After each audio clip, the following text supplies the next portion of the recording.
अच्छा, आमतौर पर आपके साथ भी ये होता होगा, कोई इंश्योरेंस पॉलिसी बेचने वाला एग्जीक्यूटिव आपको कुछ ऐसा बेचने की कोशिश करता है जो आपको समझ में नहीं आता। जैसे कई बार होता है, आप बैंक जाते हैं, अब आप बैंक गए अपने सेविंग अकाउंट की डिटेल जानने के लिए, वहाँ एक एग्जीक्यूटिव मिला आपको, उसने आपको कहा गुड मॉर्निंग सर, आप अपने लिए यूलिप प्लान क्यों नहीं ले लेते।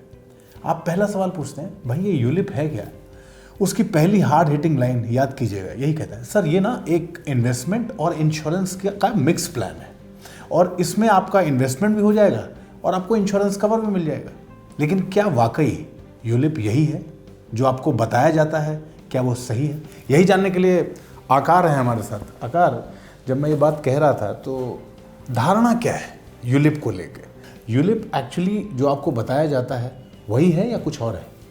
देखिए, आप एकदम सही कह रहे हैं। जब भी आपको यूलिप बेचा जाता है तो यही बताया जाता है कि इसमें आपको इन्वेस्टमेंट है, इसमें आपको साथ में इंश्योरेंस भी मिल जाएगा, लाइफ कवर भी मिल जाएगा, और साथ ही में आपको टैक्स में बचत भी मिल जाएगी।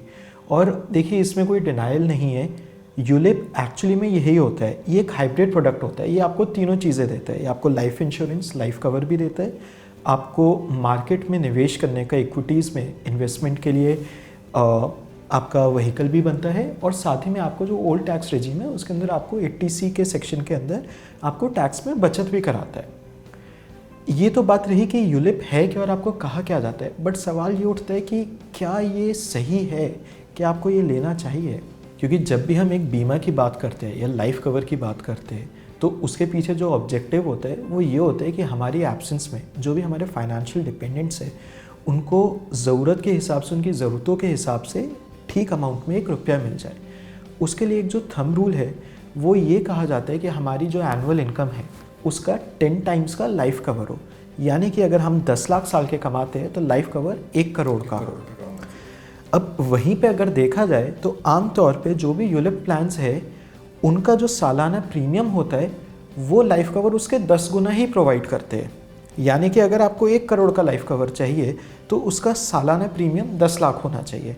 तो अगर कोई 10 लाख कमाएगा और 10 लाख ही प्रीमियम में दे देगा तो वो चीज़ प्रैक्टिकली पॉसिबल है ही नहीं। ये जो एक मिक्सचर होता है आपका इन्वेस्टमेंट का हो गया, इंश्योरेंस का हो गया, ये आमतौर पे देखा गया कि ठीक नहीं रहता, ये बहुत ही महंगा पड़ता है। तो ये बेसिकली एग्जीक्यूटिव्स इसको बेचने के लिए आपको ऐसे प्रेजेंट कर देते हैं? बिल्कुल बिल्कुल, वही मकसद होता है। हाँ जी, वो आपको, उनको एक कमीशन इनके पीछे मिलती है, वो आपको एक ये 3-in-1 प्रोडक्ट की तरह दिखाते हैं कि आपको लाइफ कवर भी मिलेगा, आपको इन्वेस्टमेंट भी हो जाएगी, टैक्स बचत भी हो जाएगी।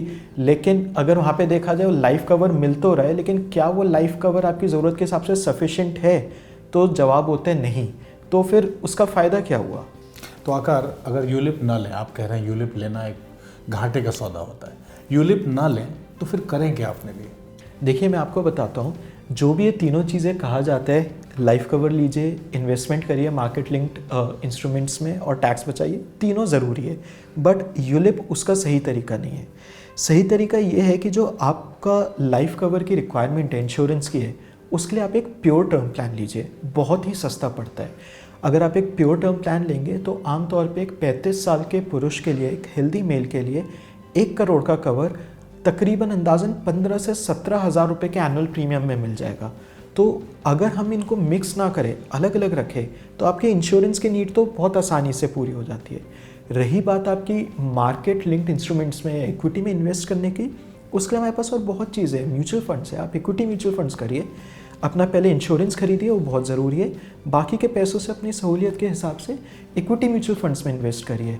और अगर आपको उसके थ्रू टैक्स भी बचाना है तो अपना टैक्स सेविंग म्यूचुअल फंड्स होते हैं, ELSS होते हैं, वो आपको टैक्स में भी बचत करेंगे। तो आकार जो बता रहे थे उस हिसाब से दोनों वर्टिकल्स अलग अलग हैं। इंश्योरेंस अलग रखिए, इन्वेस्टमेंट अलग, दोनों को मिक्स कभी भी मत करिएगा। और आपके मन में उठ रहा किसी भी तरह का कोई सवाल इन्वेस्टमेंट से जुड़ा हुआ, इन्वेस्टमेंट की प्लानिंग से जुड़ा हुआ, बेझिझक और बेधड़क धनक से पूछ लीजिए, और अपने प्रश्नों के उत्तर के लिए धनक को आज और अभी सब्सक्राइब कर लीजिए।